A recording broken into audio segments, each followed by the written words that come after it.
Ժողովուրդ ջան, բարև ձեզ։ Հիմա ես գտնվում եմ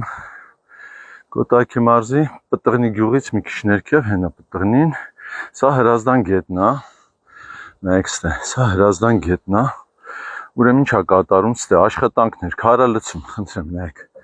Զանգել են ոստիկանություն, զանգել են տեսչական մարմին բնապահպանների։ Քարաթափությունը շարունակվում է, հենա մեկը նոր թափեց։ Մյուսը բարձված եկել է, ուրեմն ինչ են անում, գետը կիսել են մեջտեղից, ժողովուրդ ջան, նայեք, գետը սենց կիսել են մեջտեղից, սա Հրազդան գետն է, վրայով ճանապարհ են անցկացրել, գետի հունը փագել են, նայեք, ճանապարհ են վրայով անցկացրել ու սենց ինչ որ մեծ աշխատանքներ է տարվում,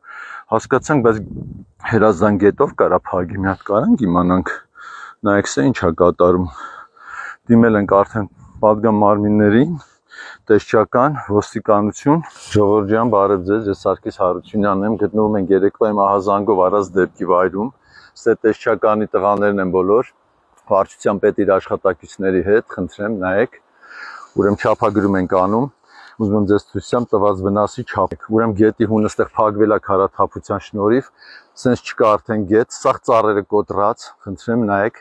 սաղ ծառերը մնացել է լիսկի տակ, աղբաթափությունն է հետը տեղի ունեցել, բացի քարաթափությունից, սա ահռելի է, սա այն գցած ճանապարհն է, որ երեք վերևից նկարել էի, երկու խոսքով իմ երեկվա ահազանգի վրա, տեսչականները կայծակնային